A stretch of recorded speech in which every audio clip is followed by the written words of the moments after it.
Good morning everyone. कल हमने radio button तक देख लिया था। आज हम चेक बॉक्स चेक करेंगे कि चेक बॉक्स कैसे वर्क करते हैं और कैसे काम करता है हमारे एचटीएमएल फॉर्म में। तो कल ये पेज मैंने बनाया था, तो आज नया पेज बना लेते हैं। ये सेव एचटीएमएल फोल्डर फॉर्म 2 के नाम से .html। ठीक है, पूरा अपना लोड कर लेते हैं HTML कोड जो भी मैंडेटरी रहता है। फिर है H1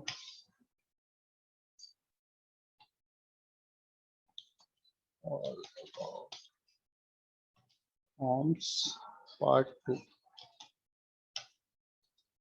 इस पेज को ओपन कर लेते हैं।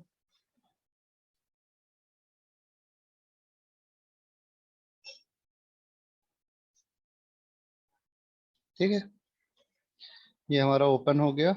अब चेक बॉक्स देखते हैं, चेक बॉक्स कैसे काम करता है। तो फॉर्म लिए, एक्शन में कुछ भी डाल दिए, न्यू पेज एक्शन अभी के लिए।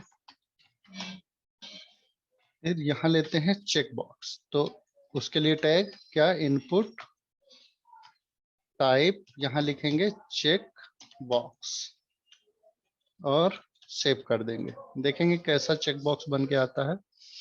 यहाँ पेज को आया, रिलोड की, ये देखिए एक रेक्टेंगल शेप का एक बन गया आइकन। उसमें क्लिक करेंगे तो ये राइट मार्क चेक होता है और उसमें जब दोबारा चेक करेंगे तो वो हट जाता है। तो चेक बॉक्स इस तरह काम करता है। जबकि हमने रेडियो बटन में देखा था। रेडियो बटन खोल के देख लेते हैं। फॉर्म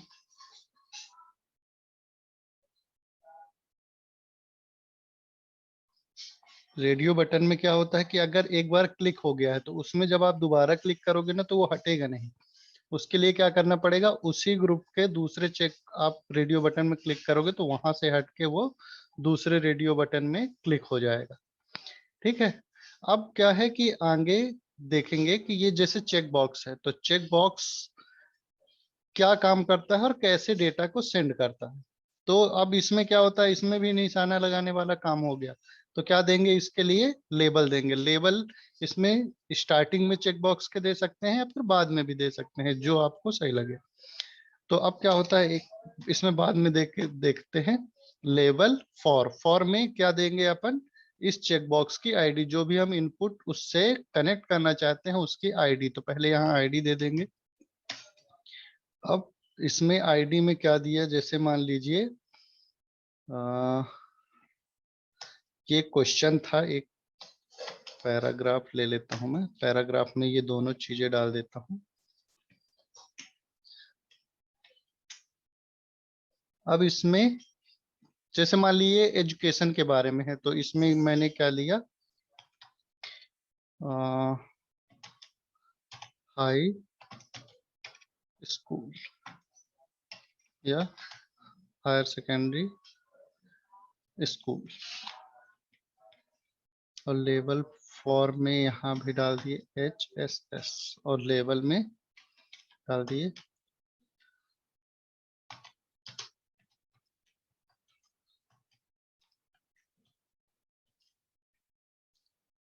ठीक है, अब इसको सेव करते हैं, देखते हैं कैसा दिख रहा है फॉर्म में अपने।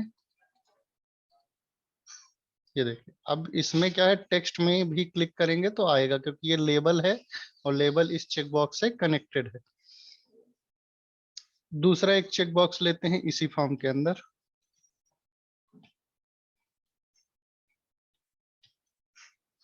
इसमें डाल देते हैं ग्रेजुएट।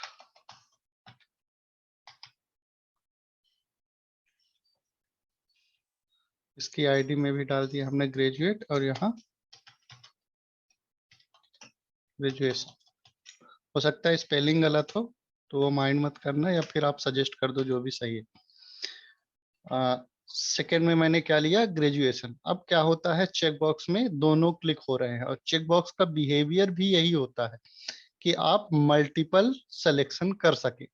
इसमें ऐसा नहीं होता है कि आप एक में क्लिक करोगे जब दूसरे में स्विच करोगे तो पहले से हट जाएगा, ऐसा नहीं होता है चेक बॉक्स में। अब इसमें भी अपन क्या होता है, सबमिट करते हैं फॉर्म को। तो सबमिट करने के लिए सबमिट बटन ले लिए, बटन सबमिट, और ये आ गई हमारी बटन। अब इसमें सबमिट करते हैं, जैसे मान लीजिए दोनों को मैंने सेलेक्ट किया या फिर पहले वाले को सेलेक्ट किया और फॉर्म को सबमिट किया, तो ये न्यू पेज एक्शन में गया, लेकिन कोई भी डेटा लेके नहीं गया। डेटा लेके क्यों नहीं गया, क्योंकि हमने नेम एट्रीब्यूट अभी मिस कर दिया है। तो हम इनपुट में एक नया एट्रीब्यूट ऐड करेंगे, कौन सा, नेम। और नेम में यहाँ भी सेम देंगे। यहाँ क्या है, मैं नेम दे देता हूँ, मान लीजिए एजुकेशन के बारे में, एजुकेशन नेम एजुकेशन, दोनों में मैंने सेम दे दिया। अब फॉर्म को सबमिट करके देखते हैं कि कैसे डेटा सेंड हो रहा।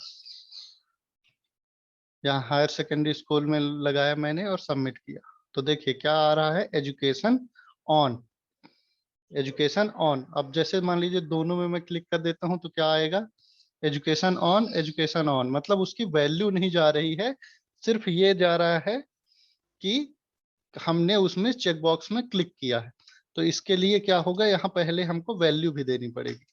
तो वैल्यू में भी हम यहाँ दे देते हैं एचएस, और इसकी भी वैल्यू में दे देंगे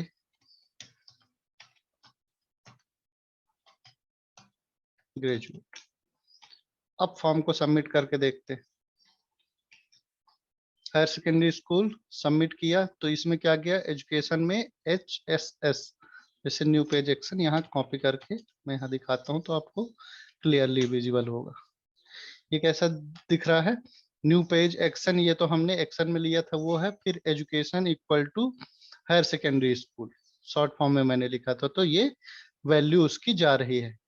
अब मान लीजिए मैं दोनों चेक बॉक्स में क्लिक करता हूं या दो से ज्यादा और चेक बॉक्स होते हैं, तो क्या होगा, वो दोनों वैल्यू लेके जाएगा। अब देखिए यहाँ न्यू पेज एक्शन, इसमें क्या होगा, ऊपर वाला कमेंट कर देता हूँ। ये न्यू पेज एक्शन अपने एक्शन का टेक्स्ट था, ये एजुकेशन में वो क्या लेके गया, हायर सेकेंडरी स्कूल, और एजुकेशन में दूसरी वैल्यू क्या लेके गया, ग्रेजुएट। तो ये दोनों वैल्यू लेके जाता है सर्वर में। तो जितने भी चेक बॉक्स होंगे, मान लीजिए यहाँ पोस्ट ग्रेजुएट का एक और मैंने बना दिया, पीजी का, पीजी वैल्यू में भी डाल दिया मैंने पीजी, नेम सबका सेम रहेगा।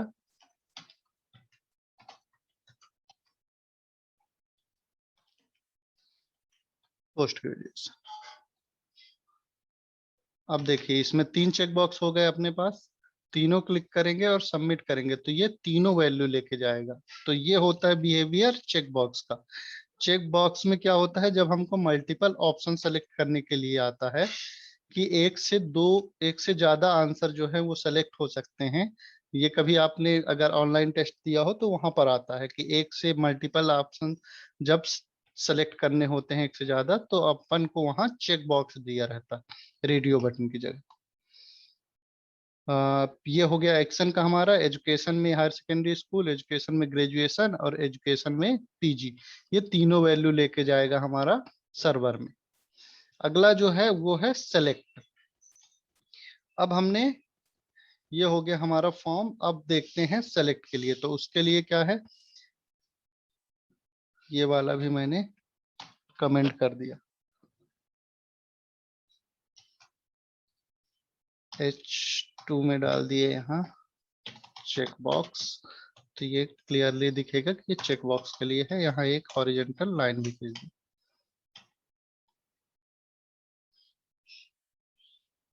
ठीक है, ये हो गया हमारा चेक बॉक्स के लिए। अगला है सेलेक्ट। तो फिर एक नया फॉर्म ले लेते हैं। तो आप उस फॉर्म में भी ले सकते हैं, मतलब एक ही फॉर्म में सारे जो इनपुट है वो भी आप यूज कर सकते हैं, लेकिन मैं यहाँ डेमो पर्पज से आपको सिखाने के लिए बता रहा हूँ कि ये वर्क कैसे करता। तो एक और फॉर्म लिए हम, एक्शन अगेन न्यू पेज। फिर यहाँ अब सेलेक्ट जो है उसको कैसे बनाते हैं, ये दो एलिमेंट से मिलके बना होता है। जो हमारा सेलेक्ट वाला जो इनपुट रहता है, ये जो सेलेक्ट, ये दो तरह के टैग से मिलके बना होता है। पहला तो होता है select tag. Select tag, select लिखेंगे और टैब प्रेस करेंगे तो यहाँ दो मांगेगा, एक एट्रीब्यूट मांगेगा नेम जो कि हम देते हैं, और दूसरा है आईडी। ठीक ना, उसके लिए भी हम एक लेबल बना लेते हैं, लेबल। अब सेम ही बनाते हैं इसमें, एजुकेशन, और यहाँ आईडी में डाल दिया हमने एजुकेशन। अभी अगर हम सेव करके देखेंगे तो क्या दिख रहा है, सेव करते हैं, ये देखिए यहाँ पर एक ड्रॉप डाउन जैसा कुछ बन गया है, इसमें एक एरो है और उसमें क्लिक करते हैं तो अभी वहां कोई वैल्यू नहीं है उसमें, तो ये ऐसा शो हो रहा है। अब क्या करते हैं, हम उसमें वैल्यू इंसर्ट करते हैं, तो वही 3 वैल्यू जो हमने चेक बॉक्स में दिया था यहाँ पर भी इंटर करते हैं। तो उसके लिए सेकेंड टैग क्या होता है, एक तो हो गया हमारा सेलेक्ट, दूसरा क्या होता है ऑप्शन, एक टैग होता है ऑप्शन, उसमें हम क्या करते हैं वैल्यू देते हैं। तो पहला हमारा क्या था, HSS, और उस ऑप्शन के कंटेंट में, मतलब जो ऑप्शन क्लोज हो रहा है, मतलब ये स्टार्टिंग ओपनिंग टैग है और ये क्लोजिंग टैग है, उसके बीच में क्या लिखेंगे जो हमको वहां विजुअल करना है। अभी हम मान लीजिए ऑप्शन में वैल्यू लगा दिए हैं और यहाँ पेज रिफ्रेश करके देख रहे हैं तो भी हमको यहाँ कुछ नहीं दिख रहा है। अब यहाँ लिखेंगे हम क्या, हायर, SECON स्कूल। ठीक, और सेव कर,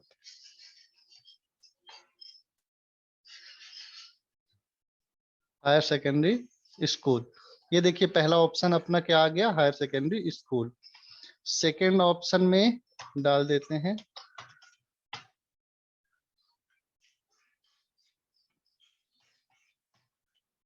ग्रेजुएट, और इसके टेक्स्ट में डाल देते हैं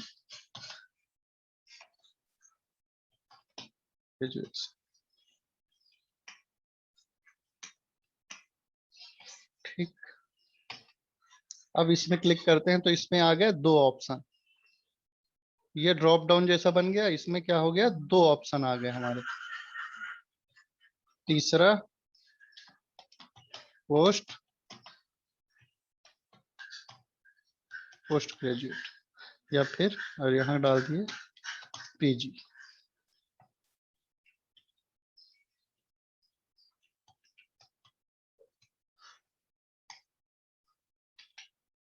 तो यहाँ 3 ऑप्शन आ जाएंगे। पहला क्या है, हायर सेकेंडरी स्कूल, ग्रेजुएशन और पोस्ट ग्रेजुएशन। ये सेम शायद मैंने अपने जो हमारा रजिस्ट्रेशन फॉर्म था वो भी ओपन नहीं होगा, वहां पर भी मैंने इंसर्ट किया था, शायद देखते हैं।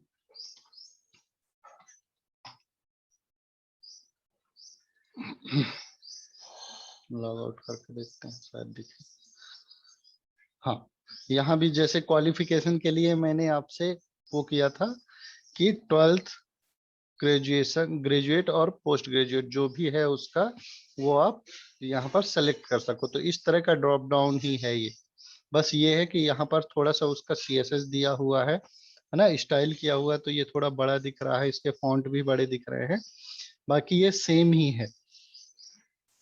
तो यहाँ पर हम ऐसा ऑप्शन दे सकते हैं। अब क्या होता है कि कई बार इस तरह का हमारा ऑप्शन आता है कि फर्स्ट में लिखा रहता है कि सेलेक्ट योर एजुकेशन। अब यहाँ लेबल में भी हम लिख देते हैं सेलेक्ट योर एजुकेशन।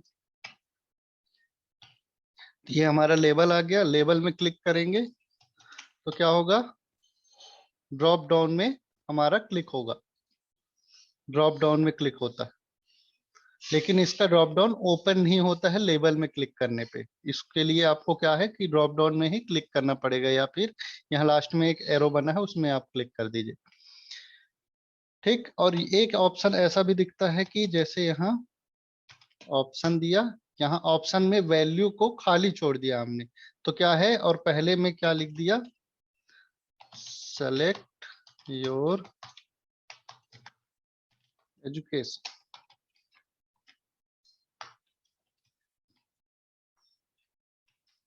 सेव कर दिया। सेलेक्ट योर एजुकेशन, तो हमारा जो यहाँ इसका पहला जो एलिमेंट होगा वो क्या दिखाएगा, हिंट दिखाएगा कि हमको करना क्या। ठीक। एक इसका एट्रीब्यूट होता है बाय डिफॉल्ट सिलेक्शन का, कि मान लीजिए कि हमने एक ड्रॉप डाउन दिया, उसमें जो ग्रेजुएशन ऑप्शन है वो बाय डिफॉल्ट सेलेक्टेड रहे। ठीक है ना, मतलब ये यूज तब करते हैं कि ज्यादातर जो लोग हैं हमारे ग्रेजुएट हैं, तो उनको सेलेक्ट ना करना पड़े, तो उसके लिए हम क्या करेंगे, उसको ऑटो सेलेक्ट कर देंगे। तो यहाँ लिख देते हैं एक एट्रीब्यूट सेलेक्टेड, सिर्फ यहाँ सेलेक्टेड लिख देंगे।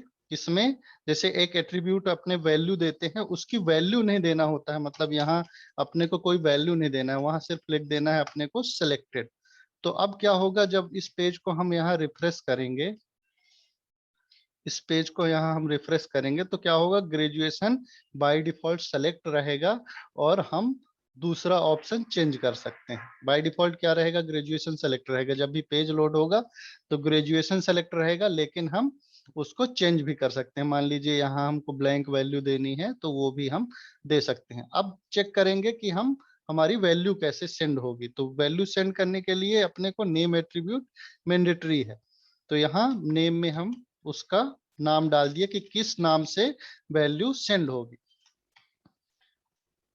सेव करें और अपन बटन तो लगाने ही भूल गए, बटन, बटन में लिख दिए सबमिट और सेव। अब इस फॉर्म को हमने सेव किया तो क्या आ गया, जो हमारा यूआरएल बनेगा वो किस तरह का होगा वो देख लेते हैं। ये देखिए, ये न्यू, अगेन न्यू पेज, ये हमारा एक्शन का था। एजुकेशन में क्या गया है, ग्रेजुएट। हमने क्या सेलेक्ट किया था उसमें, बाय डिफॉल्ट जो सेलेक्ट था ग्रेजुएशन। तो ये वाली वैल्यू उठ के जाती है, ना कि ये वाली। तो ये दोनों चीजें अलग है। मतलब हम जो टैग के बीच में देते हैं वो सिर्फ हम रिप्रेजेंटेशन के लिए देते हैं कि वो पेज में शो क्या होगा, लेकिन जो वैल्यू होगी एक्चुअल, वो हमको कहाँ देना पड़ेगा, इसके एट्रीब्यूट वैल्यू में। तो जो भी हम यहाँ एट्रीब्यूट में वैल्यू देंगे वो क्या होगा, शो होगा। किसमें, पेज में, मतलब फॉर्म जब हम सबमिट करेंगे तो उसमें ये वैल्यू वाला जाएगा, ना कि ये बीच में जो है।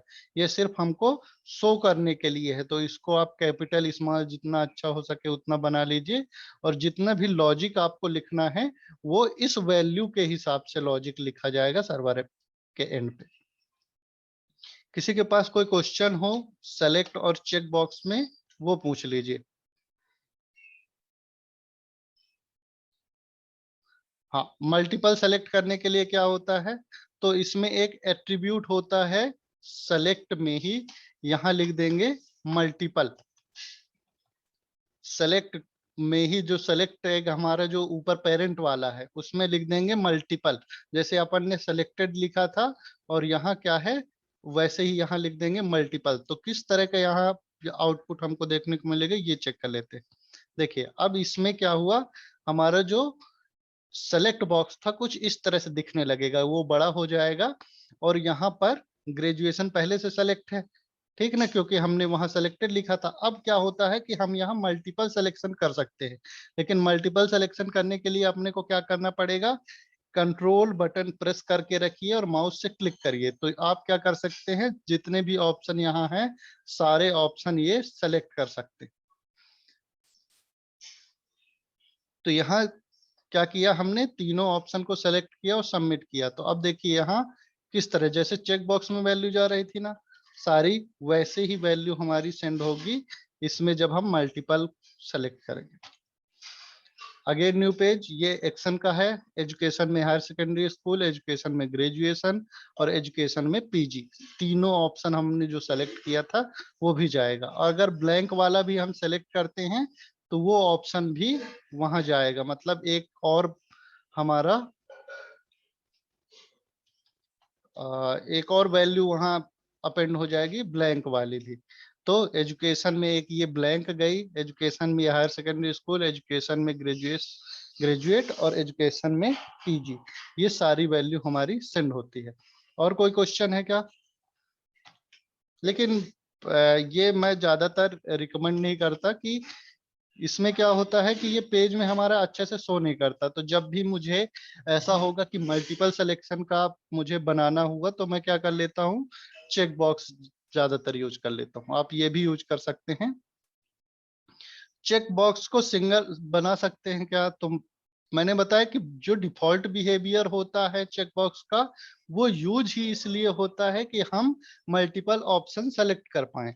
अगर आपको सिंगल ही बनाना है तो आप रेडियो बटन का यूज कर लीजिए, लेकिन अगर आपको इसी को बनाना है तो फिर हमको क्या करना पड़ेगा, उसके लिए जावा स्क्रिप्ट का यूज करके इसका बिहेवियर चेंज करना पड़ेगा। फिर हम उसमें क्या करेंगे, लॉजिक लगाएंगे कि अगर वो दूसरे में क्लिक होता है तो पहले वाले का हमको चेक हटाना है। हाँ, एक चीज और मेरे को बताना भूल गया कि चेक बॉक्स को मान लीजिए बाय डिफॉल्ट हमको किसी चेक बॉक्स को सिलेक्टेड रखना है, तो यहाँ क्या लिखेंगे, वही इनपुट टाइप चेक बॉक्स में यहाँ क्या लिखेंगे, चेक्ड। एक एट्रीब्यूट ऐड करेंगे चेक्ड, इसमें भी कोई वैल्यू नहीं देंगे, सिर्फ यहाँ लिख देंगे चेक्ड। तो क्या होगा, वो वाला जो चेक बॉक्स है वो बाय डिफॉल्ट यहाँ चेक्ड रहेगा। आप इसको चेंज कर सकते हैं, लेकिन बाय डिफॉल्ट जब हमारा पेज लोड होगा तो वो सेलेक्टेड रहेगा। और कोई क्वेश्चन? चेक बॉक्स को रेडियो बटन जैसे बना सकते हैं, लेकिन फिर यूज क्या हुआ? तो रेडियो बटन और चेक बॉक्स में अंतर, रेडियो बटन दिया तो हुआ है पहले से, मतलब डिजाइन आप चेंज कर सकते हो। रेडियो बटन को चेक बॉक्स जैसा बना सकते हो, चेक बॉक्स को रेडियो बटन जैसा बना सकते हो, उसमें कोई प्रॉब्लम नहीं है ना? तो वो जब सीएसएस का पार्ट देखेंगे तो आपको पता चल जाएगा कि ये सब इजी है, कोई रॉकेट साइंस नहीं है उसमें। ठीक है, अब दो चीजें अपने पास दी हुई है, दोनों डिफॉल्ट बिहेवियर को अगर आपको चेंज करना है तो बिल्कुल आप चेंज कर सकते हैं जावा स्क्रिप्ट के थ्रू, है ना? नहीं करना है तो बाकी दिया हुआ है। अगला जो हमारा कंट्रोल है, और कुछ पूछना है तो आप पूछ सकते हैं। फिर है अगला है रेंज। क्या होता है, कभी कभी हमको एक, जैसे मान लीजिए आपको एक फॉर्म दिया गया है जिसमें आपको हाइट अपनी वो करनी है या फिर रेंज सेलेक्ट करना है, तो एक मिनिमम और एक मैक्सिमम वैल्यू है, उसके बीच की कोई अगर वैल्यू हमको सेलेक्ट करना होता है तो एक HTML5 में नया जो एलिमेंट ऐड किया गया है उसको बोलते हैं रेंज। अब क्या होता है, रेंज के लिए एक और नया फॉर्म बना लेते हैं। ये अरे ये तो ये ठीक, इसके नीचे भी मैंने एक हॉरिजॉन्टल लाइन लगा दी।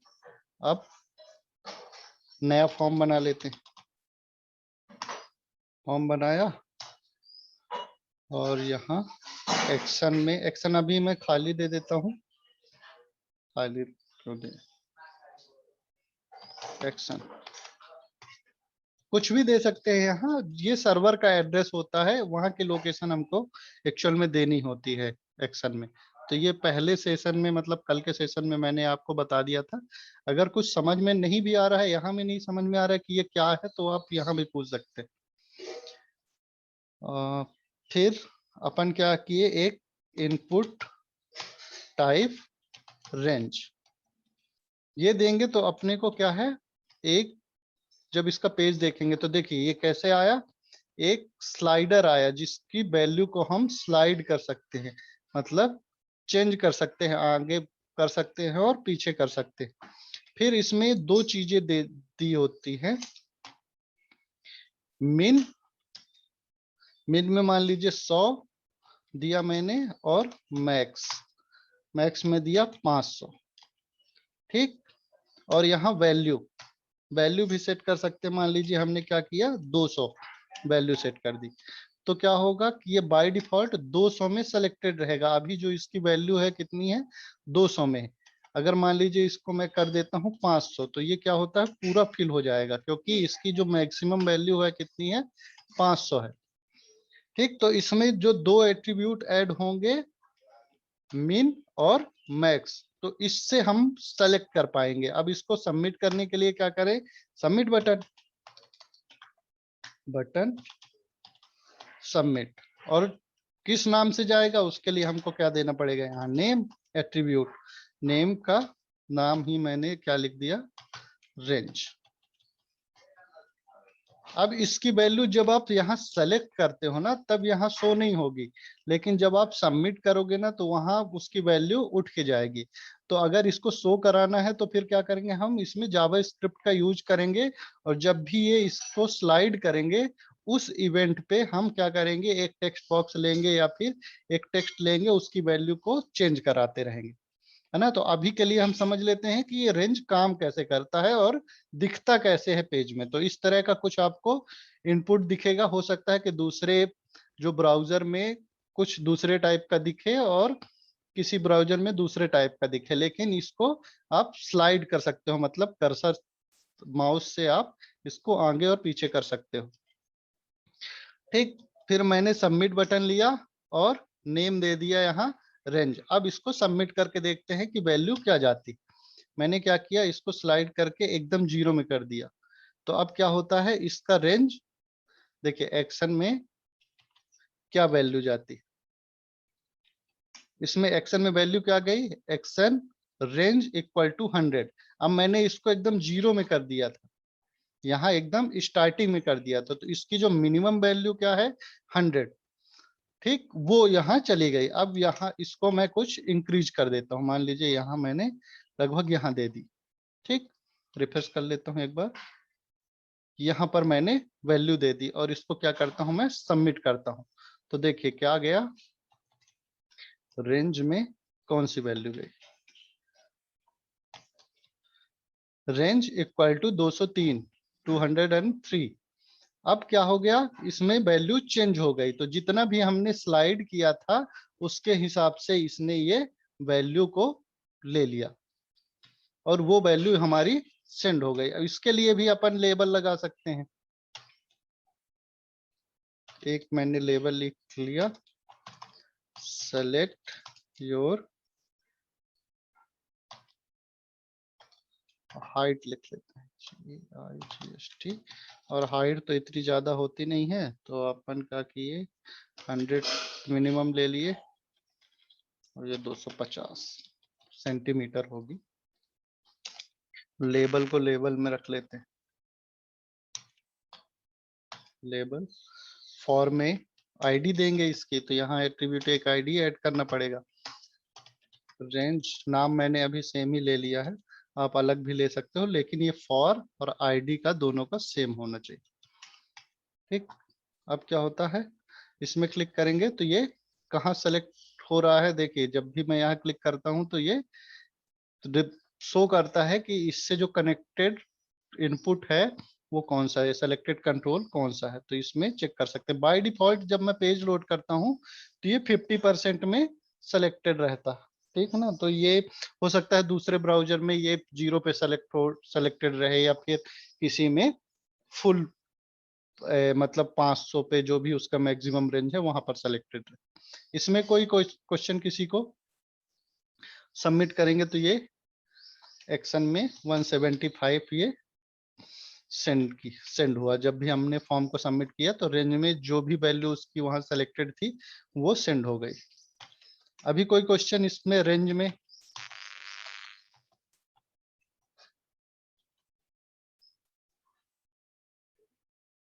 ठीक, वैल्यू दी गई है इसलिए शायद सेलेक्टेड, वैल्यू दी गई है इसलिए शायद सेलेक्टेड। मैंने वैल्यू नहीं दी है अभी, यहाँ चेक कर लीजिए, यहाँ पर मैंने वैल्यू नहीं दी है, मिनिमम दी है और मैक्स दिया है, ठीक है ना। वैल्यू नहीं दिया है इसलिए वो 50% में आ रहा है, ऐसा कुछ नहीं है। हम वैल्यू दे जरूर सकते हैं, मान लीजिए यहाँ क्या दिया मैंने, वैल्यू दी। अब इसकी वैल्यू जो देंगे वो कितनी देंगे, मिनिमम और मैक्सिमम के बीच की ही वैल्यू देंगे। अगर यहाँ वैल्यू 0 कर दिए तो देखिए कैसा काम करेगी, ये देखिए। अब इसको सबमिट करेंगे तो वैल्यू कितनी होगी, 0 अगर हमने दे दिया है तो वो मिनिमम सेलेक्ट करेगा, मिनिमम वैल्यू इसमें सेलेक्ट करेगा। अगर हमने 0 दे दी है मिनिमम वैल्यू सेलेक्ट करेगा। तो इसलिए हमेशा जब मिनिमम और मैक्स के बीच की वैल्यू हुई यहाँ हम देंगे। 101 दे दिए, 110 दे दिए, तो अब क्या होगा, 110 में वो सेलेक्टेड रहेगा, जो भी उसका स्लाइड में 110 जहां पर भी आता होगा वो सेलेक्टेड रहेगा। देख 100 से थोड़ा सा आगे है, 110 पे सेलेक्टेड। किसी को और कुछ पूछना है क्या? 5 मिनट है अपने पास इस क्लास के लिए, फिर उसके बाद अपन नेक्स्ट सेशन में देखेंगे आगे की वैल्यू। तो अभी कोई क्वेश्चन है तो वो देख लीजिए, नहीं तो मैं ये टेक्स्ट एरिया और बता देता हूँ। है क्या कोई क्वेश्चन किसी के पास? ठीक, ये HR लगाया और टेक्स्ट एरिया देखते हैं। तो टेक्स्ट एरिया के लिए भी हम एक फॉर्म ले लिए, फॉर्म में एक्शन 1, इसके अंदर टेक्स्ट एरिया। अब टेक्स्ट एरिया के लिए वो नहीं होता है कि इनपुट टाइप यहाँ टेक्स्ट एरिया लिखना पड़ता है, ये ऐसा नहीं होता है। इसमें क्या होता है, एक टेक्स्ट एरिया करके अपने पास टैग ही होता है, टेक्स्ट एरिया। अच्छे से स्पेलिंग देख लेंगे, टेक्स्ट एरिया। अब जैसे ही कोई कंट्रोल हम इसमें इंसर्ट करते हैं तो वो क्या करता है, डिमांड करेगा नेम, ID। अब इसमें दो चीजें हमको नई ऐड दिख रही हैं, कॉलम और रो। कॉलम और रो क्या करती हैं, डिफाइन करती हैं इसकी विड्थ और हाइट कितनी होगी। ठीक है ना, तो अभी हमने सिर्फ इतना दे दिया है, कोई वैल्यू नहीं दी है। तो देखते हैं टेक्स्ट एरिया। अब ये क्या करता है कि टेक्स्ट एरिया हमको इस तरह का देगा, जिसमें हम कि मल्टीपल लाइन में टेक्स्ट को लिख सकते हैं। इंटर प्रेस करके आप यहाँ पर वैल्यू को सेट कर सकते हैं।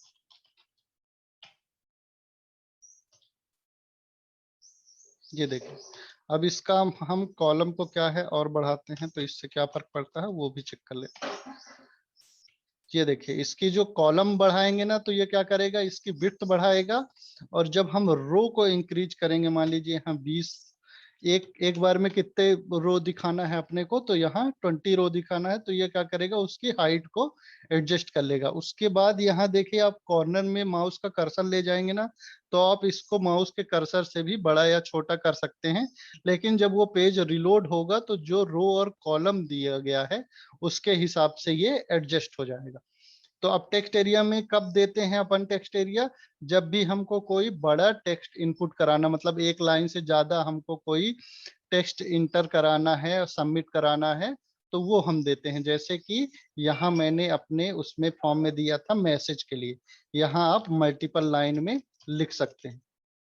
ठीक है ना। अब इसमें मैंने क्या किया था कि हाइट जो है वो छोटी रखी थी, मतलब इसमें देखिए कितने लाइन शो कर रहा है, 2 लाइन। तो इसमें मैंने क्या किया था, जो रो है वो 2 दी थी, और जो कॉलम है वो लगभग 100% मैंने दिया था, मतलब इसके हिसाब से। ये एक्चुअली में CSS के थ्रू इसकी जो विड्थ है वो 100% इसमें दी गई है, जो अपना कंटेनर है।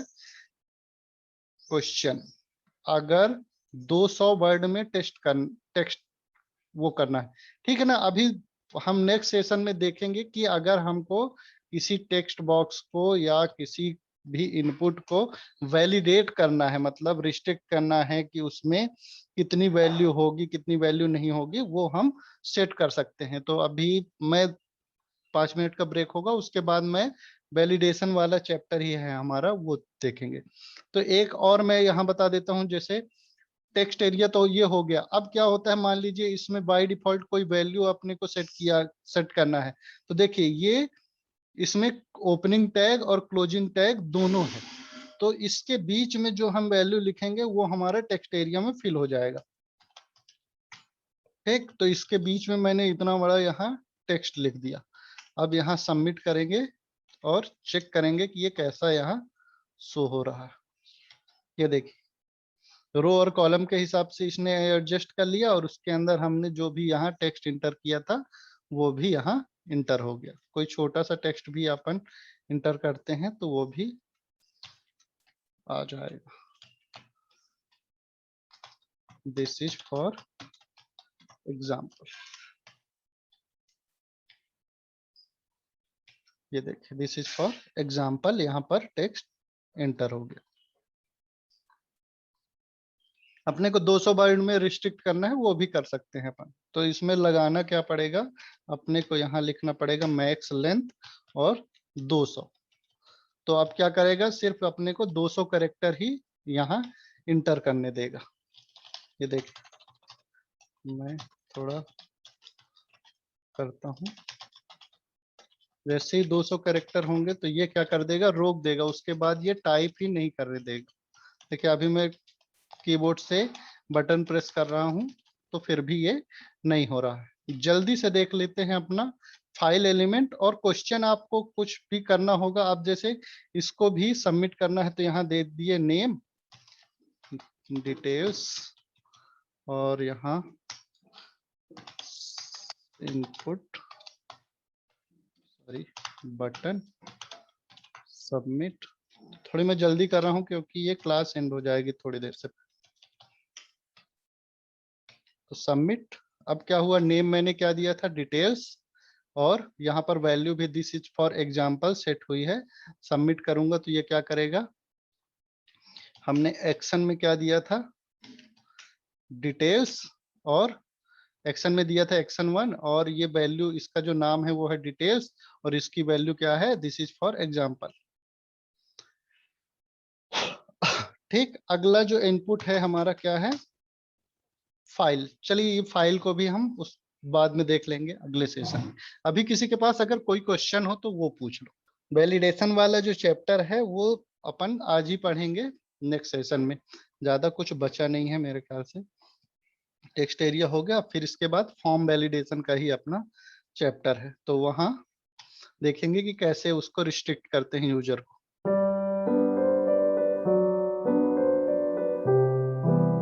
अगला जो टैग हम पढ़ेंगे वो फाइल टैग। जब भी हम कोई फॉर्म देखते हैं तो उसमें फाइल अपलोड करने के लिए होता है। जैसे एमपी ऑनलाइन का कोई फॉर्म आपने भरा, या फिर कोई गवर्नमेंट का फॉर्म, या वेबसाइट पे कोई फॉर्म भरते हैं तो उसमें आपसे मान लीजिए प्रोफाइल पिक्चर मांगी जाती है, या फेसबुक में आप देखते होंगे प्रोफाइल पिक्चर या फोटो अपलोड करने के लिए। तो वो किससे होता है, इनपुट, जो फाइल जो इनपुट होता है उससे होता है ना। कोई भी फाइल अपने को अपलोड करनी हुई, कोई पिक्चर अपने को अपलोड करनी हुई सर्वर पे, तो वो किससे अपलोड होगा, फाइल टैग से। तो उसके लिए क्या करते हैं अपन, फॉर्म टैग ले लिए हमेशा की तरह, फाइल अपलोड, यहाँ इनपुट टाइप फाइल। ठीक है, तो जब हम क्या है इनपुट टाइप फाइल जैसे ही लेंगे तो ये क्या करेगा, एक इस तरह का इनपुट बना देगा जिसमें कि हमारा टेक्स्ट बॉक्स होगा और उसका लेबल भी इसमें दिया रहेगा कि नो फाइल चूजन, मतलब अभी कोई फाइल सेलेक्टेड नहीं है। जैसे ही हम कोई फाइल यहाँ सेलेक्ट करेंगे तो वो क्या करेगा, वो फाइल को यहाँ शो कर देगा, फाइल का नाम। अब इसका एक, इसका लेबल में, लेबल भी हम दे सकते हैं। तो लेबल इनपुट लिए, यहाँ फाइल सेलेक्ट करके आईडी दे देंगे उसमें, यहाँ select your file, select your file. यहाँ फाइल सेलेक्ट करेंगे अपन, लेबल दे दिया, फाइल सेलेक्ट, इसकी भी आईडी देंगे,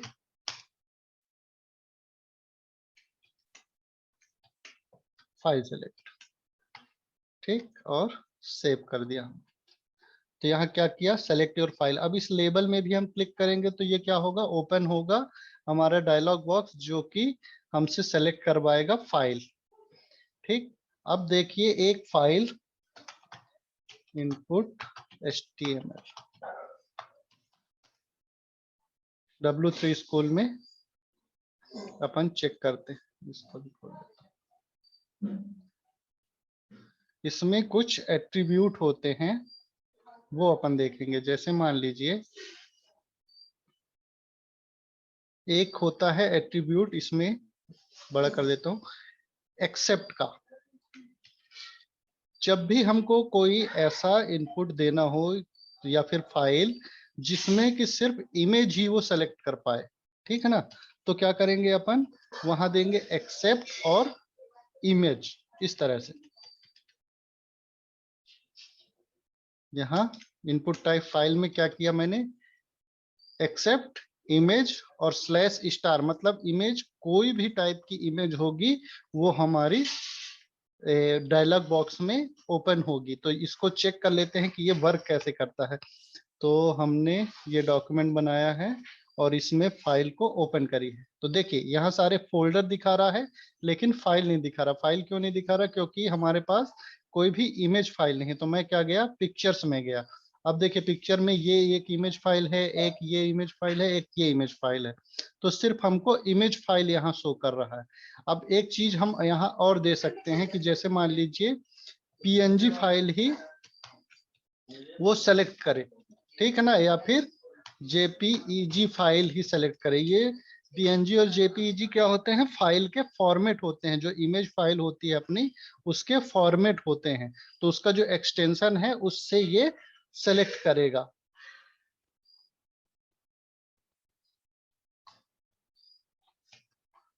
यहाँ फाइल सेलेक्ट करेंगे तो यहाँ गए पिक्चर्स में। तो जितनी भी पीएनजी, देखिए मैं पिक्चर्स में पिछली बार गया था तो एक दो फाइलें और थी, लेकिन अभी सिर्फ पीएनजी फाइल ही यहाँ हमको शो करेगा। अब इसको हम सेलेक्ट करके इसकी प्रॉपर्टी देखेंगे।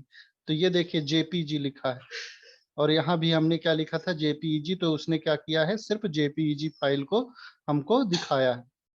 अब यहाँ अगर हम लिख देंगे पीएनजी,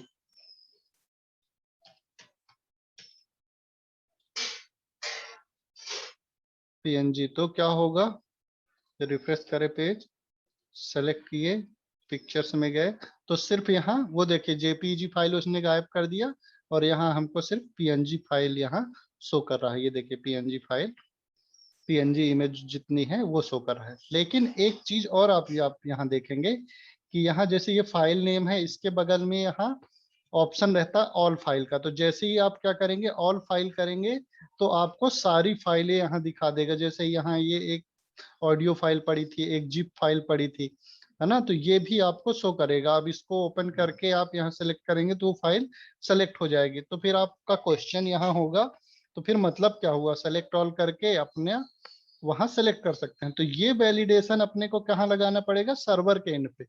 मतलब जब भी हम फाइल को वहां सेलेक्ट करके सबमिट करेंगे तो ये वैलिडेशन अपने को सर्वर एंड पे भी लगाना पड़ेगा कि सिर्फ वो जो फाइल हमको वहां चाहिए सर्वर पे वही फाइल है।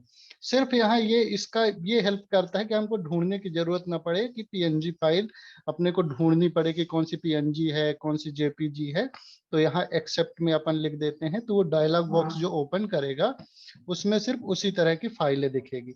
तो यहाँ अपन बटन बनाते हैं सबमिट, सबमिट बटन बनाए और यहाँ फाइल सेलेक्ट करें और सबमिट करें। तो देखिए यहाँ पर जब भी आप फाइल इनपुट के थ्रू यहाँ सेंड करेंगे तो यहाँ कुछ भी सेंड नहीं होता।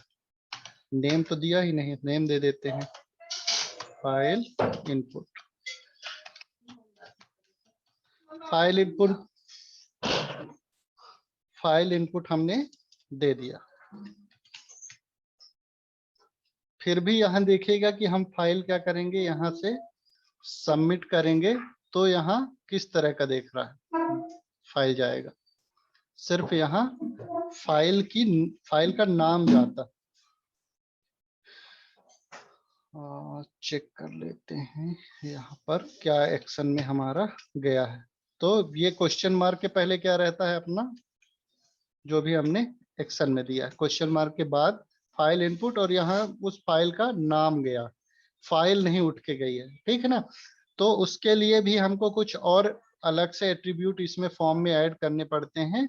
वो जब अपन फाइल अपलोड करेंगे तब देखेंगे। अभी मैं सिर्फ आपको इनपुट बता दे रहा हूँ कि ये इनपुट काम कैसे करता है, ठीक ना। यहाँ ये फॉर्म में दिखेगा कैसा और वो वर्क कैसे करता है वो अभी अपन यहाँ समझेंगे, ठीक ना। तो वो इस तरह से यहाँ शो होगा। अगला है फॉर्म वैलिडेशन अपना। इसमें किसी को कोई समझ में नहीं आया हो तो वो पूछ लीजिए। फॉर्म वैलिडेशन, ठीक है, कोई क्वेश्चन नहीं है। अब देखिए फॉर्म वैलिडेशन क्यों यूज करते हैं अपन, ये देख लेते हैं। तो मैंने एक क्या किया, एक नया ही पेज ले लेते हैं अपन, एक नया पेज लेते हैं वैलिडेशन नाम से, .html सेव करें यहाँ HTML अपना कोड लिखे, यहाँ H1 में हेडिंग डाल दिए कि किस बारे में है, फॉर्म वैलिडेशन।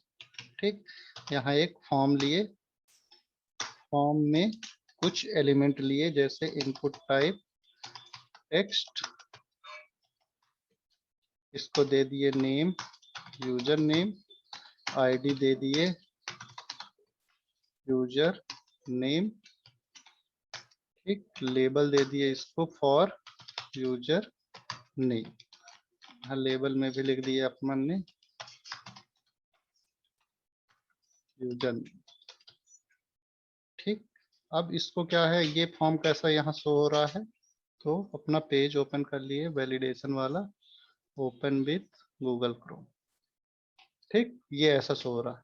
फिर अगला इनपुट लेते हैं अपन, एक बार और देख लेते हैं, ये ऐसा यहाँ शो हो रहा है।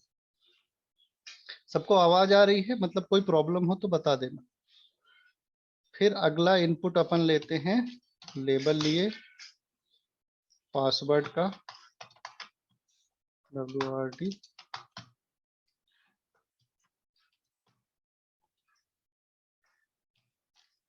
Input type password name password ID.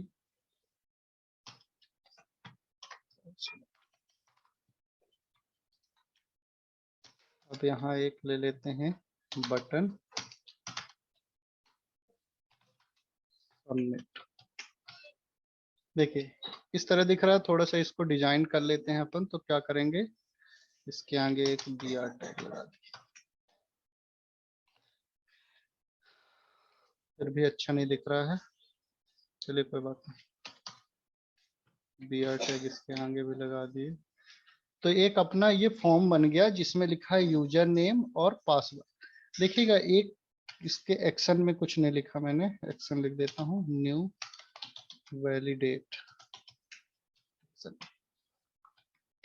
अब क्या होता है कि जैसे मैं यूजर नेम में क्लिक किया, ठीक है ना, यूजर नेम में क्लिक किया या फिर इसके टेक्स्ट बॉक्स में क्लिक किया और बिना लिखे ही मैंने इंटर प्रेस कर दिया, तो क्या होता है, वो फॉर्म सबमिट हो जाता है। जैसे ही मैंने यहाँ यूजर नेम लिखा और पासवर्ड लिखा, तो अभी न तो यूजर नेम में मैंने कुछ वैल्यू फिल की और न पासवर्ड में वैल्यू फिल की, मैंने किसी टेक्स्ट बॉक्स में सिर्फ कर्सर ले गया और इंटर प्रेस किया, तो वो फॉर्म क्या होता है, सबमिट हो जाता है और वो डेटा लेके हमारा सर्वर में चला जाता है। तो अभी क्या होगा कि खाली वैल्यू जाएगी, लेकिन ऐसा तो होता नहीं है। तो अपन क्या करेंगे, वैल्यू को रिक्वायर्ड करेंगे कि जब तक आप वैल्यू यूजर नेम और पासवर्ड में फिल नहीं करते हो तब तक आपकी वैल्यू जो है वो सर्वर पे नहीं जाएगी। तो उसके लिए क्या करेंगे, ये अपना इनपुट एलिमेंट हुआ, ये वाला इनपुट एलिमेंट हुआ, वहां पर क्या करते हैं, एक एट्रीब्यूट ऐड करते हैं रिक्वायर्ड का।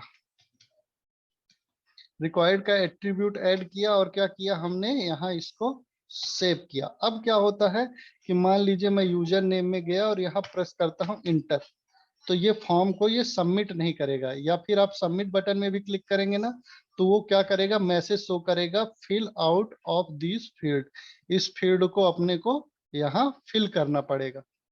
तो बिना फिल किए हुए हम आगे नहीं बढ़ सकते हैं। ऐसे ही पासवर्ड फील्ड में भी अपने को लगाना है, तो यहाँ क्या करें, रिक्वायर्ड लगा दिए। तो अब क्या होगा कि जब भी हम सबमिट बटन में क्लिक करेंगे तो वो पहले यूजर नेम के लिए मांगेगा, फिर उसके बाद क्या बोलेगा कि पासवर्ड भी हमारा रिक्वायर्ड।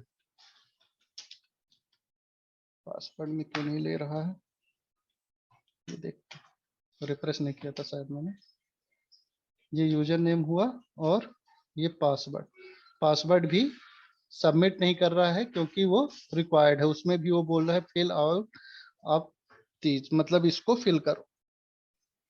तो पहला तो वैलिडेशन अपना क्या हो गया, रिक्वायर्ड, कि अगर हमको फॉर्म को जब तक भी वो फिल ना करे वो सबमिट ना हो, फॉर्म फॉर्म को वो सबमिट करेगा ही नहीं जब तक कि आप वैल्यू को फिल नहीं करोगे। आप वैल्यू को फिल जैसे ही करते हो और सबमिट करते हो, उसके बाद ये फॉर्म आपका वैलिडेट हो जाता है, मतलब सही हो जाता है, तो फिर ये वैल्यू आपका सेंड कर देगा पासवर्ड और यूजर नेम। ठीक, अगला है मिन लेंथ और मैक्स लेंथ। अगला जो हमारा वैलिडेशन आएगा वो मिन लेंथ का और मैक्स लेंथ का वैलिडेशन आएगा। ठीक ना, तो क्या करते हैं, मिन लेंथ पहले तो मिन लेंथ चेक कर लेते हैं। मिन लेंथ, मिन लेंथ में मिन लेंथ का मतलब क्या होता है कि कम से कम इतने कैरेक्टर की वैल्यू हमको फिल ही करनी पड़ेगी। मतलब मान लीजिए यूजर नेम को क्या कर दिया मैंने, मिनिमम लेंथ 10 कैरेक्टर का कर दिया, तो अब क्या होगा कि सिर्फ फिल करने की जरूरत नहीं पड़ेगी।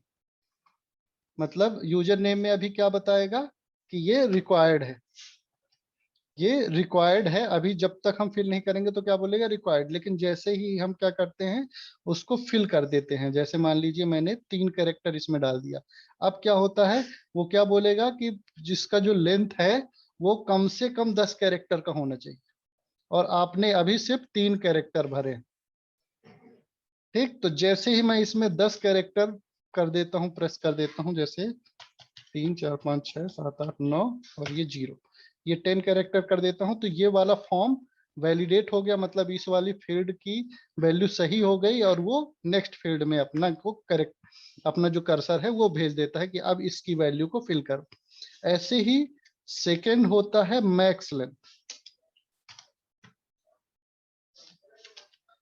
अगला होता है मैक्स लेंथ, तो इसमें मैंने क्या कर दिया, 15 अगर मैंने फिल कर दिया, तो इसका मतलब क्या हुआ कि आप मैक्सिमम 15 कैरेक्टर ही फिल कर सकते।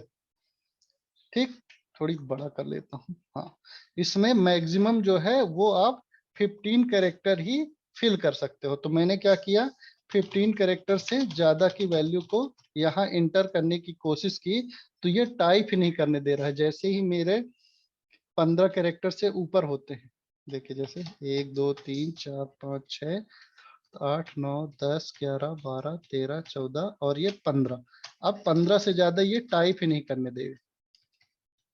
ठीक है, ऐसे ही पासवर्ड में भी अपन दे सकते हैं। तो जब भी हम किसी भी इनपुट में जहां भी वैल्यू फिल हो रही है, ठीक है ना, वहां अपन अगर इसको देंगे तो क्या मिनिमम और मैक्स लेंथ अपन दे सकते हैं। ठीक है ना, तो ये हो गया हमारा सेकंड वैलिडेशन। फिर सेकंड है, थर्ड है वैलिडेशन। जब भी अपन ने एक इनपुट टाइप देखा था नंबर का, तो एक लेते हैं लेबल नंबर, नंबर, ठीक है ना, और यहाँ इनपुट टाइप नंबर ले लेते हैं, और नेम में लेते हैं एज। मान लीजिए हमको एज फिल करानी है किसी भी, जो ये फॉर्म को फिल कर रहा है किसी भी कैंडिडेट की, तो हम क्या करते हैं, इसमें एक वैलिडेशन होता है मिन, कि मिनिमम 18 साल का होना चाहिए और मैक्सिमम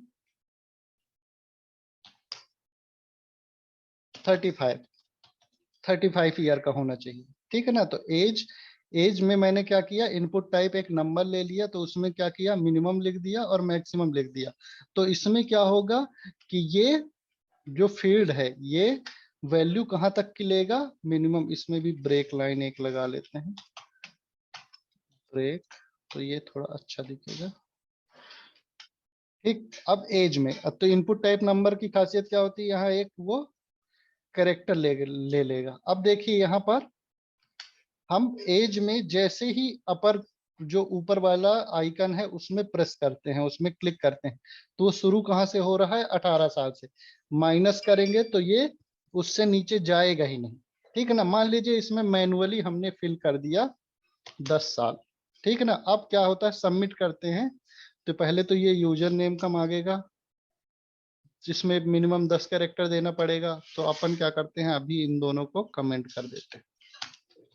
ठीक, नंबर का मिन और मैक्स का देख लेते हैं कि क्या कैसे काम कर रहा है। तो एज में मैंने क्या किया, 10 लिख दिया, और जैसे ही मैं सबमिट करूंगा तो ये क्या बोलेगा, value must be greater than और इक्वल टू 18। मतलब 18 साल से या तो 18 साल होना चाहिए या तो उससे बड़ी होनी चाहिए, ठीक है ना। तो यहाँ मैंने क्या कर दिया, 18 जैसे ही करूंगा, सॉरी 18 साल जैसे ही करूंगा तो वो सबमिट हो जाएगा फॉर्म। वहां वैलिडेट क्या करेगा, एज को, एज उसको मिल गई जो उसने जो उसकी रिक्वायर्ड थी, तो क्या करेगा ये एक्शन में हमने क्या दिया था, वैलिडेट और एज इक्वल टू 18। अब क्या होता है कि जैसे ही मैं 35 से ऊपर करूंगा, 35 से यहाँ,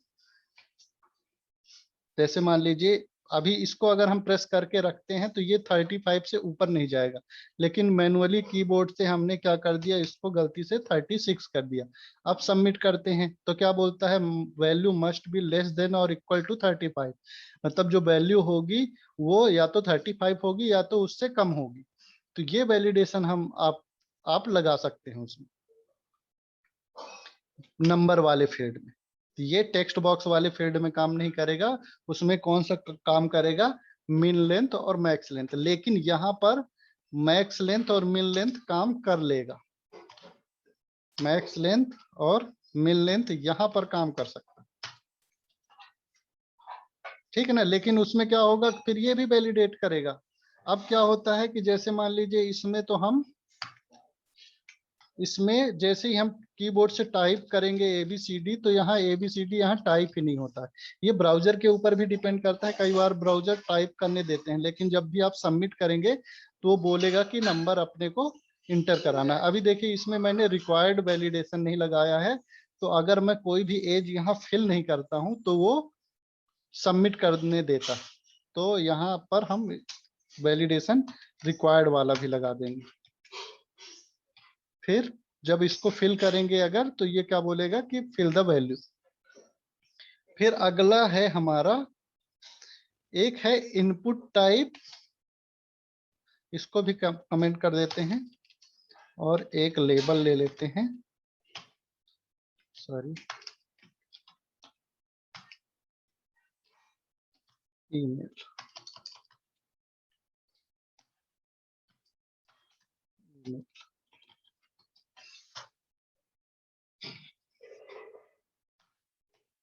इनपुट टाइप ईमेल, ठीक। यहाँ नेम में भी ले लेते हैं ईमेल। अब एक होता है इनपुट टाइप हमारा ईमेल, तो ये क्या करता है, सिर्फ ईमेल ही इंटर कराएगा। मतलब जैसे ही हम इसमें सबमिट करेंगे, तो अभी तो हमने रिक्वायर्ड इसमें नहीं फिल किया है, तो रिक्वायर्ड लगा देते हैं, तो ये कम से कम बोलेगा कि वैल्यू को फिल करना। तो सबमिट करेंगे तो ये क्या बोलेगा कि फिल द वैल्यू, तो यहाँ वैल्यू हम फिल कर दिए। मान लीजिए मैंने यहाँ डाल दिया ABCD, तो ये क्या बोल रहा है कि प्लीज इंक्लूड एन @ साइन, और सबमिट करेंगे तो ये क्या बोलता है, please include an @ sign in the email address, ABCD is missing @साइन। तो जब भी हम कोई ईमेल लिखते हैं तो उसमें साइन मैंडेटरी रहता है, ठीक है ना। तो हम उसमें साइन के लिए वो चेक करता है कि ये ईमेल जो है वो वैलिड नहीं है। तो अगर हम इसमें कोई गलत ईमेल डालते हैं तो वो नहीं लेता है, लेकिन जैसे ही हम क्या करेंगे, इसमें ईमेल एड्रेस का फॉर्मेट वो करेंगे तो वो सबमिट कर देगा फॉर्म में। जैसे कोई ईमेल हमने ये डाला और सबमिट किया, तो वो क्या करेगा, वो वैल्यू को लेके सर्वर पे चला जाएगा। ये देख, ईमेल को वो लेके सर्वर पे चला गया। इसमें कोई क्वेश्चन हो तो पूछ सकते हैं। अगला है हमारा URL वैलिडेशन। अब क्या होता है कि कभी कभी हमको एक फॉर्म ऐसा आता है जिसमें कि लिखा रहता है, इसको भी कमेंट कर देता हूँ, मैं कुछ डिलीट नहीं कर रहा है, आपके रेफरेंस के लिए ये मैं रिसोर्स में डाल दूंगा आपको पोर्टल में। लेबल लिया, वेबसाइट, यहाँ लेबल में लिखा इंटर योर वेबसाइट और input type URL, name, website ID, question आया, स्पेशल कैरेक्टर के लिए वैलिडेशन लगाना हो तो, ठीक है ना। तो उसके लिए जावा स्क्रिप्ट यूज करेंगे और पैटर्न का एक यूज करते हैं, वो मैं आपको बता दूंगा कि कैसे कर करेंगे स्पेशल कैरेक्टर के लिए। फिर इनपुट टाइप यूआरएल वेबसाइट, ये मैंने लिया। अब क्या होता है कि इसको इसमें भी रिक्वायर्ड लगा देते हैं तो ये ऑटोमेटिक सबमिट नहीं होगा। Okay, inter your website. अब क्या होता है, रिक्वायर्ड का लगाया तो मतलब फिल करना पड़ेगा। यहाँ मैंने कुछ भी इंटर कर दिया, सबमिट कर दिया, तो ये क्या बोलता है, प्लीज इंटर ए यूआरएल। तो यूआरएल का जो फॉर्मेट होता है वो हमको वो बोलेगा कि यहाँ यूआरएल का पूरा फॉर्मेट दो। तो यूआरएल का फॉर्मेट क्या होता है, शुरू में लिखा रहेगा एचटीटीपी फिर कॉलन, या तो एचटीटीपीएस फिर कॉलन डबल स्लैश और यहाँ वेबसाइट का नाम डॉट कॉम, ये रहता है इसका प्रॉपर फॉर्मेट। तो जिसको सबमिट करेंगे तो ये यहाँ एक्सेप्ट कर लेगा।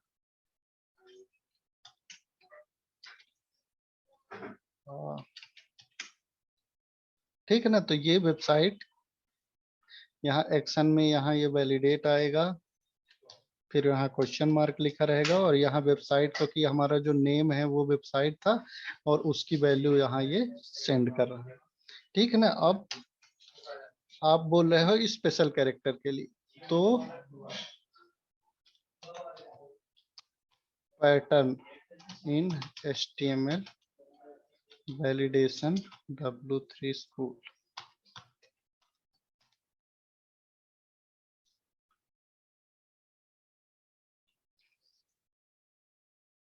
ठीक है ना। तो उसके लिए क्या होता है, एक इनपुट में एट्रीब्यूट होता है पैटर्न का, जो कि हमारा पैटर्न को रीड करेगा कि हमारा पैटर्न जो है वो सही है कि नहीं हुआ है।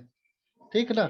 अब क्या होता है कि ये जैसे मान लीजिए अपन देखते हैं पैटर्न, अब ये ए से लेके जेड तक स्मॉल में और कैपिटल में यहाँ लेगा और 3 कैरेक्टर का लेगा, ये पैटर्न यहाँ बताता है। अब ये पैटर्न बनाने के लिए आपको थोड़ी सी पढ़नी पड़ेगी कि ये पैटर्न बनता क्या है, कैसे है। लेकिन जब ऑनलाइन आप सर्च करोगे तो हर केस के लिए आपको ये पैटर्न मिल जाएगा। मैंने तो कभी बनाने की कोशिश नहीं की क्योंकि ये मेरे को इजिली अवेलेबल हो जाता है। अब क्या होता है कि ये the pattern attribute of the input tag is not support in safari. अब ये क्या होता है, ये पैटर्न जो एट्रीब्यूट होता है ये सफारी ब्राउजर में, सफारी के 10वें वर्जन में और उससे पुराने वर्जन में ये सपोर्ट नहीं करता। ठीक ना। तो ये भी अपने को चेक करना है कि कौन सा एट्रीब्यूट सपोर्ट करता है, कौन सा नहीं सपोर्ट करता है।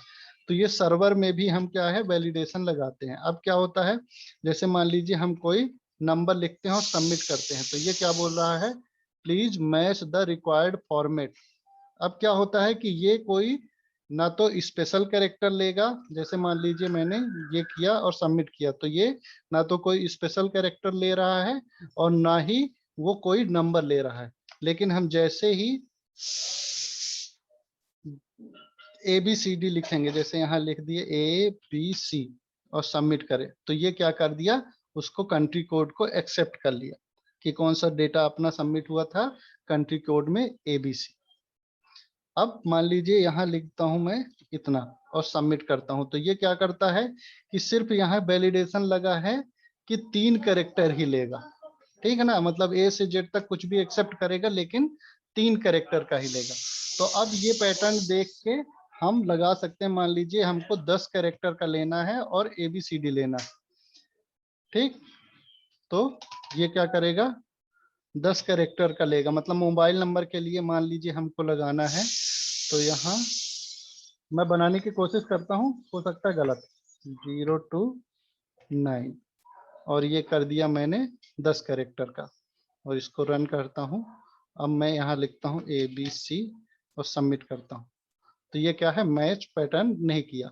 अब मैं क्या करता हूँ, यहाँ लिख देता हूँ 980 और सबमिट करता हूँ। तो ये देखिए उसने 10 कैरेक्टर का एक्सेप्ट कर लिया। मतलब 0 से 9 तक इसमें जो कैरेक्टर हैं वो यूज हो सकते हैं और मैक्सिमम जो लेंथ होगी उसकी कितनी होगी, 10 कैरेक्टर की। तो इस तरह का पैटर्न एट्रीब्यूट भी हम यूज कर सकते हैं। तो यहाँ मान लीजिए हमने कोई एक लेबल लिया मोबाइल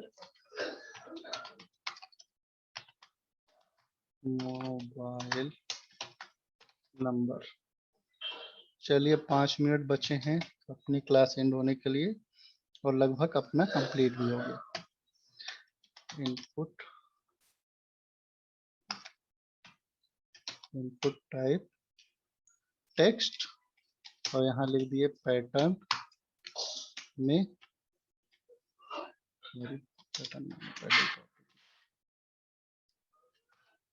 पैटर्न नेम में मोबाइल नंबर और आईडी में भी आईडी भी देनी पड़ेगी क्योंकि लेबल दिया हमने मोबाइल और सेव करते हैं मोबाइल नंबर। अब इसमें मैंने वैलिडेशन क्या लगाया है कि 0 से लेके 9 तक के सारे कैरेक्टर लेगा और वो उसकी जो लेंथ होगी वो कितनी होगी 10 डिजिट। तो ये पैटर्न मैंने बनाया। ये आप हर चीज के लिए पैटर्न आप सर्च कर लोगे। जैसे ईमेल के लिए अभी तो मैं ये दिखा दे रहा हूँ। जैसे मान लीजिए मैंने कम कैरेक्टर इंटर करे तो ये बोल रहा है कि ये पैटर्न को मैच नहीं कर पा रहा, फॉर्मेट जो है रिक्वेस्टेड फॉर्मेट वो सही नहीं है। ठीक है, और जैसे ही मैं यहाँ क्या करूंगा 10 डिजिट का नंबर इंटर करूंगा वो क्या करेगा उसको सबमिट कर लेगा। ठीक, तो ये इनपुट टाइप हमने टेक्स्ट किया और पैटर्न में क्या किया हमने दे दिया कि नंबर ही इनपुट करे, तो ये उसको चेक करेगा कि वो पर्टिकुलर फॉर्मेट में है कि नहीं है। अब देखिए जैसे मान लीजिए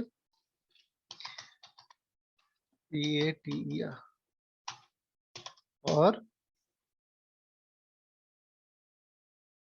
ईमेल वैलिडेशन, देखिए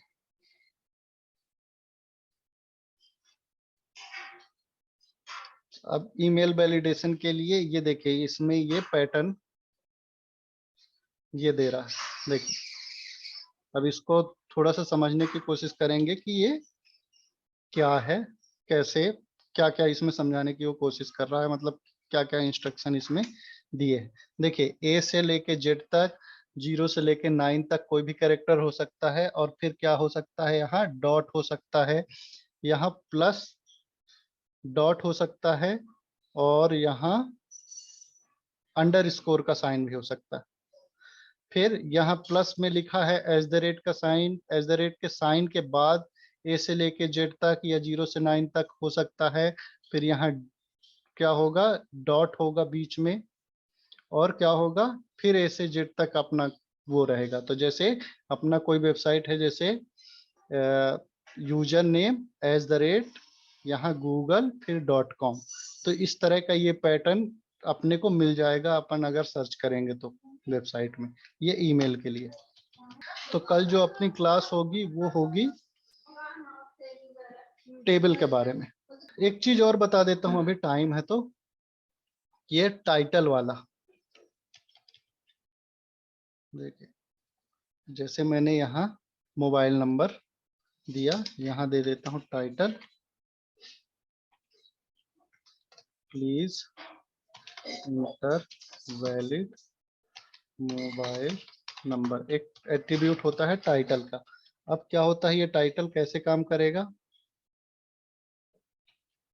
मोबाइल नंबर और ये मैंने सबमिट किया, अभी इसमें रिक्वायर्ड नहीं लगा था तो अब मैंने यहाँ कर दिया और सबमिट कर दिया। तो यहाँ देखिए नीचे क्या देखता है please inter valid mobile number, यहाँ ये हिंट देगा। तो अपन क्या कर सकते हैं एक और एट्रीब्यूट ऐड कर सकते हैं टाइटल का, जिसमें कि मैसेज शो करेगा कि वो किस बारे में वो कर रहा है, क्या डिनोट कर रहा है, उसमें अपन कस्टम मैसेज दे सकते हैं। ठीक है, तो क्लास को अपन एंड करते हैं। थैंक यू सो मच, और कल अपन टेबल के बारे में पढ़ेंगे।